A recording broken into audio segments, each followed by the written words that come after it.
Welcome to Ross RC. Today I wanted to show a little bit of what to expect at Ross RC ORV Park in the comps that my wife and I host.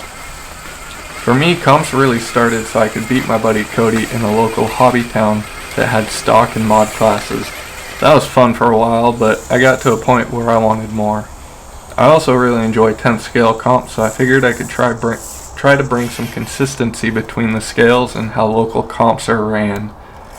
This has led me to building courses and hosting comps for about a year now.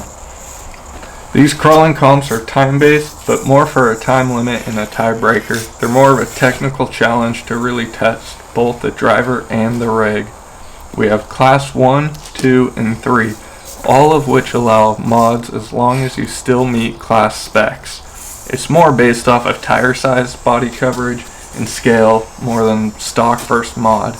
There's nothing wrong with that, but it's just not for me. As you can see, I like kind of having tight gates, and this is a Class 3 truck here that you see, so it allows rear steer, which means the courses are really tight and the gates can be really challenging to get to, and if you don't have rear steer you could rack up a lot of reverse penalty points if you can even line up properly for the gate. So if you hit a gate, it's plus 10, so you can get penalty points for hitting a gate, reversing, rolling over, using a winch, touching your truck, and so the winner is basically the person who finishes within the time limit and has the lowest points at the end of the competition. I like having challenging courses that have tight gates, making you really have to pay attention to your driving. That's what's fun for me, and really that's what it's all about. This here is one of my favorite lines. It's a really hard off camber and tight turn, so if your center of gravity is too high, you'll definitely roll trying to make this side hill, but you can always come down to the bottom and approach it from a different angle as well to see what works for you. But I trust this truck and its driving capability, so I opted to go to the side hill for that gate, and it worked out for me.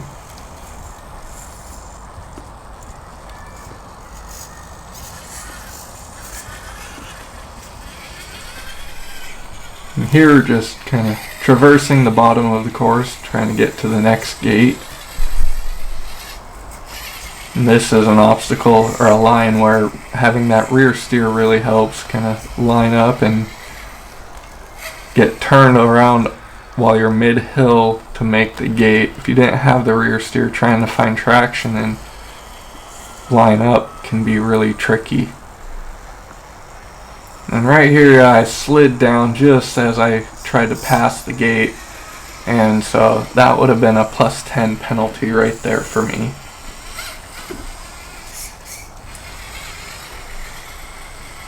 And I'm only showing about 5 gates today, so this will be the last one here, but you can kind of get an idea of what the indoor course here at Ross RC ORV Park looks like, and if you're local to the Western Washington area, we would love to have you out.